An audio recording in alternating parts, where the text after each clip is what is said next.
and I'm going to kind of semi-preside over the proceedings here. They're going to be really on the whole quite formal. And I'd like just to begin by welcoming you, friends and admirers of Bob Pinney. This turns out to be such a lovely group. I look around and think, oh, yeah, only Bob Pinney could just bring this gang all together. And what a terrific gang. A lot of people I haven't seen in years, and I know Bob would be thrilled to have all of you people here waiting for him. It's really great. We're going to start this evening with a little bit of retrospection, down memory lane, thanks to Rick Zaradnik, who made a film a while back. And he's going to come up and talk about it a little bit, and then we're going to show it. He's updated a little bit, but he'll say a few things, and that's where we'll start. So, Rick, please. Woohoo! Steve wasn't told the movie is done very quick spiel I could get mine out of the way. I've known Bob since 1982, and the first play I was in with him was Christmas Carol. And since then, we did a lot of voice work together, surprisingly.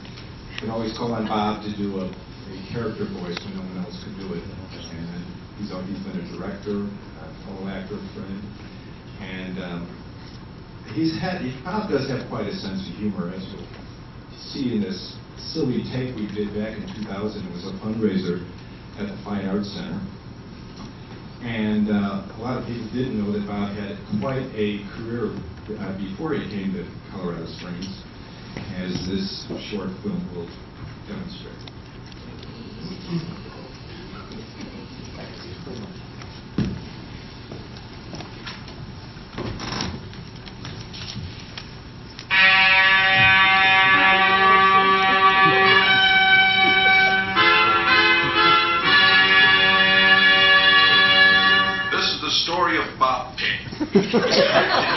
Voice work since birth. His career spans more than half a century, but most of his better work has never been seen.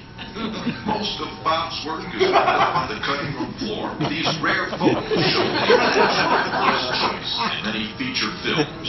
He started out carrying women around in science fiction and horror. He's the mystic link in the lost world. Here he is with the Ritz brothers in Gorilla, with Bela Lugosi in The 13th Chair, a stand-in for Boris Karloff in Curse of Frankenstein, as the doctor himself in The Bride of Frankenstein, who was originally cast as the incredible shrinking man in a number of Mummy pictures. Here he holds a gun on Boris Karloff in The Mummy's hand, defending against a giant lizard and giving acting lessons to Lon Chaney between scenes. Walked up here for the 1951 version of Phantom from Space, the original choice from 1961's Pit and the Pendulum. It was the robot Gort in The Day the Earth. Bob was the original Blob. Bob played the Moon, Apollo 13. Because of his strength, he did his share of gladiator movies. He's seen here in the original cast of Buck Rogers. He was also the original Flash Gordon before Buster Crabbe. He was the original Captain Marvel, the original Cape Crusader, and of course, the original Man of Steel. Bob Pinney also played a series of robots in science fiction movies.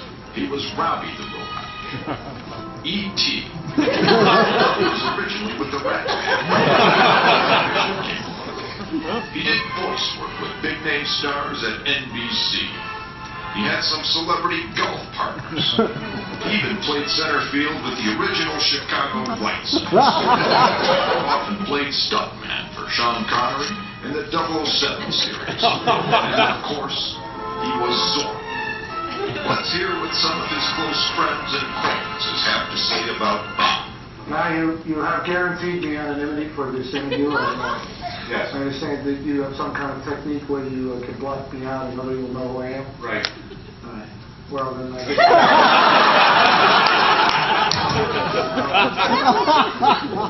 I'm not quite as aware of it as the Well, everybody in the community, I'm sure, remembers that during that Death of the Salesman, Bob launched an umbrella into the third row, and everybody thought that was a very funny theater incident. But what is far less known is that Bob rehearsed that for several weeks. Bob is, of course, well known as a regular performer, a regular star in our Shakespeare Festival. He's played a lot of roles, probably not the one role that he's always been playing in the dressing room, the role of King Lear. I think it's very fortunate for the audience's sake that Bob and I never had any lines with each other on stage. The voluminous amount of spit between us.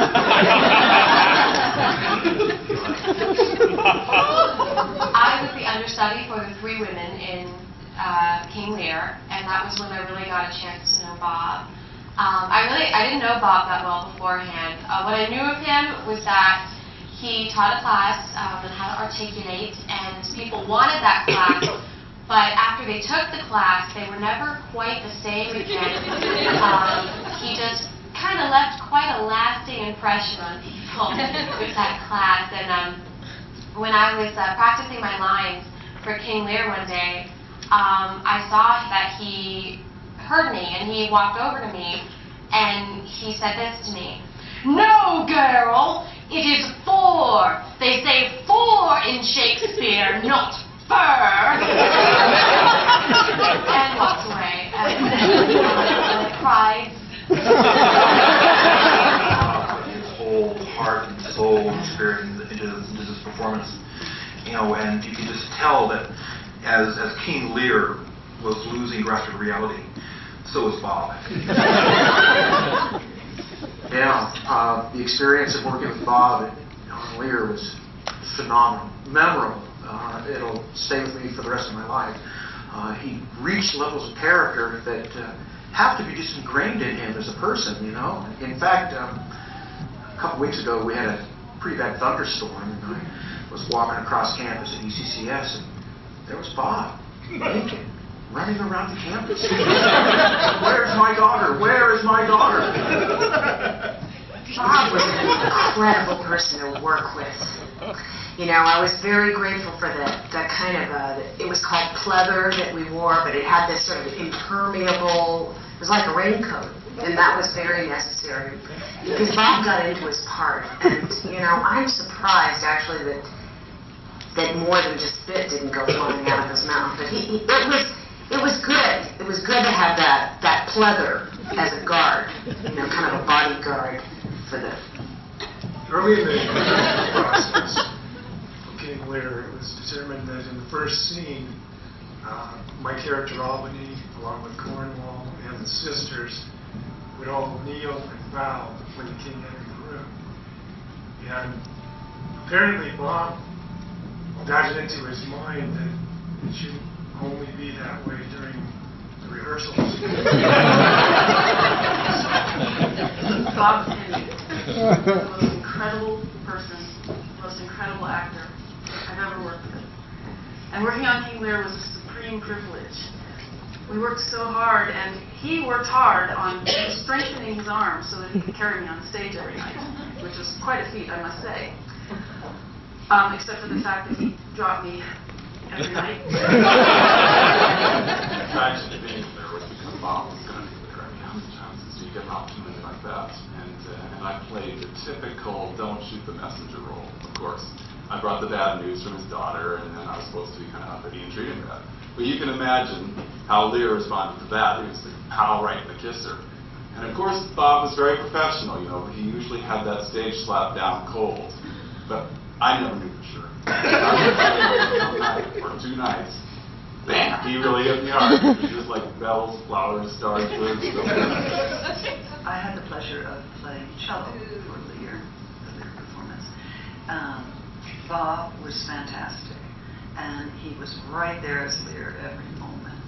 And so much so that after one scene, he came over to me and said, "If you interrupt me again with that infernal instrument, I will smash it."